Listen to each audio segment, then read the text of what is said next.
So welcome back to our blog channel. So हम पहुंच रहे थे, आपने लास्ट ब्लॉग में देखा होगा, यहाँ तक हम पहुंच चुके थे अपने मंदिर के पास में और यहाँ पे हो रहे थे दर्शन। लाइन बहुत लंबी थी पर धीरे धीरे हमारी बारी भी आने वाली थी। एंड मैं और वर्षु और ईबू हम थे नीचे की तरफ और जितेंद्र और दीदी और तुषार थे ऊपर की तरफ मंदिर के। तो क्योंकि भीड़ बहुत ज़्यादा थी और उस टाइम पे मुझे ये था कि मुझे एक बार दर्शन करने ही हैं और मुझे स्पेशली कमरूनाथ भगवान जी के दर्शन करने हैं। तो ये यहाँ पे माता रानी का वास है, तो यहाँ पे पहले दर्शन हो रहे थे। उसके बाद आप घूम के जाओगे तो वहाँ पे कमरूनाथ भगवान जी विराजमान होंगे। तो बस उसके बाद क्या, उसके बाद छोटी छोटी सी बातें हैं जो मैं आपके साथ शेयर करना चाहती हूँ अपने दिल की। मुझे ऐसा लगता है कि अभी तक की जर्नी में जितने भी right now I am 30 years old and मेरा 31st स्टार्ट हो चुका है।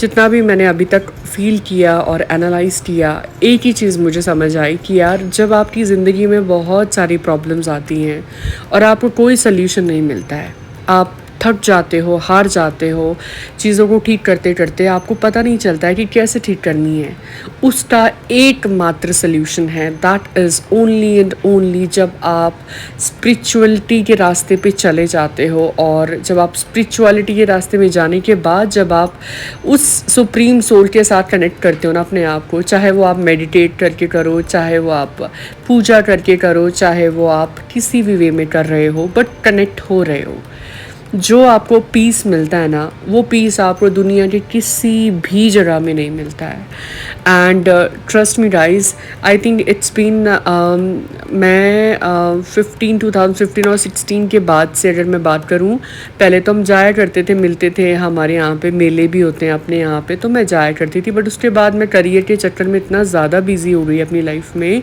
कि मैं वापस घर जाती थी, बट उस टाइम पे नहीं जाती थी जिस टाइम पे कमरूनाथ भगवान जी और जो माहूनाथ देवता जी हैं वो नीचे आते हैं अपनी पूरी टोली के साथ में। जब मेला लगता है तो वहाँ अपने दर्शन देते हैं या शिवरात्रि में आते हैं।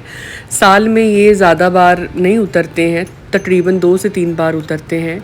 तो मैं आपको अब फील कैसे बताऊं बातों में कि जब मैं सामने खड़ी थी ना और इनको देख रही थी, ये यहाँ पे जो आपको लगेगा कि खाली एक पत्ते की शेप में कोई विराजमान है, बट इनकी जो यहाँ पे मैं कितना भी बोलूँ वो कम होगा। इनकी शक्तियों का प्रदर्शन तो मतलब पूरे हिमाचल को पता है, वहाँ के लोगों को पता है।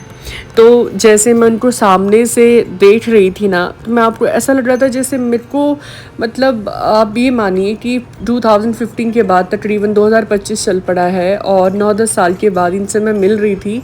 ऐसा लग रहा था मैं इनसे बहुत सारे गिले शिकवे करूं कि आप कहाँ थे आप। इतनी ज़्यादा लाइफ अनस्टेबल चल रही है। ये तो मेरे हस्बैंड इतने ज़्यादा सपोर्टिव हैं, मतलब वो मेरे कितने किन में हमेशा साथ रहते हैं कि सच बोलूँ तो पता नहीं चलता है कि लाइफ में इतने बड़े बड़े टर्मोइल्स आ रहे हैं। अगर वो नहीं होते तो शायद मैं इन टर्मोइल्स को पार नहीं कर पाती। एंड जब वो सामने थे ना, मेरे को ऐसा लग रहा था उस टाइम पे आई गॉट इमोशनल। एंड मुझे ऐसा लग रहा है जैसे कोई आप अपने पापा से जब कंप्लेन करते हो ना कि पापा आप क्यों नहीं आप मेरे पास आए, क्यों नहीं आपने मतलब मुझे पूछा इतने टाइम तक। ऐसा लग रहा था जैसे पता नहीं क्या क्या बोल दूँ इनको, अपनी दिल की बातें क्या क्या बता दूँ। इतने टाइम से मैं वो मुझे मिल नहीं पा रहे थे और मिले नहीं थे, मैं उनसे क्या क्या अपनी दिल की बातें बयां करूँ। और जब सामने थे इनके दर्शन करने के बाद और इनसे बात करने के बाद, यहाँ थोड़ा मैं इमोशनल हो गई थी, थोड़ा ऐसे सही था मन, बहुत भारी था मन एक्चुअली। एंड मैं आपको क्या बताऊँ यार, मैं शब्दों में बयान नहीं कर पा रही हूँ, I am so sorry. But बहुत अच्छा लगा, ऐसा लगा कि जाना नहीं था, यहीं पे बस खड़े रहना था। और सारी बातें करके, सारे दुख दर्द कंप्लीट करके जब मैं यहाँ से जा रही थी ना, तो ऐसा लग रहा था कि जाना नहीं था, मत जाने को बोलो, बस यहीं पे ही रहना था थोड़े टाइम के लिए, कहीं साइड में बैठ जाना था और इनको देखते रहना था। तो यहाँ पे बाकी के जितने भी देवी देवता हैं वो भी आते हैं हाज़िरी लगाने के लिए। तो जितेंद्र और हमारा छोटू सा ईबू ये भी गया था। वो देखो बागा बागा बागा बागा कि बूबू जी वहाँ पे पूजा कर रहे हैं, साथ में तुषार भी था। और तब तक मैंने सोचा कि मैं प्रसाद ले लेती हूँ और मैं प्रसाद लेने के लिए गई थी। मैं इनको दूर से देख रही थी। इतना ज़्यादा पीसफुल माहौल बन चुका था ना माइंड में और दिल में, मैं शब्दों में तो आपको नहीं बता पाऊँगी, पर आप मेरे चेहरे में देख पा रहे हो कितनी ज़्यादा शांति है। एंड मैं यही बोलूँगी, मेरा एक ही मैसेज है, जो भी लोग इस ब्लॉग को देख रहे हैं, कभी भी आपको कोई प्रॉब्लम हो ना, कहीं मत जाओ, उसके पास जाओ, सुप्रीम सोल से अपनी कंप्लेन करो एंड कुछ टाइम के बाद देखो आपकी ज़िंदगी कैसे चेंज होती है।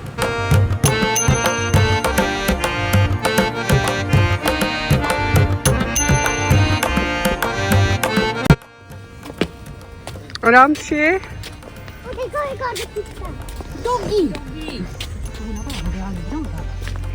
जैसे आज मेरा बर्थडे भी था ना कल, ऐसा लगा जैसे कोई बहुत अपना इतने टाइम बाद कोई मिला है। जैसे आज मेरा बर्थडे भी था ना कल, ऐसा लगा जैसे कोई बहुत अपना इतने टाइम बाद कोई मिला है।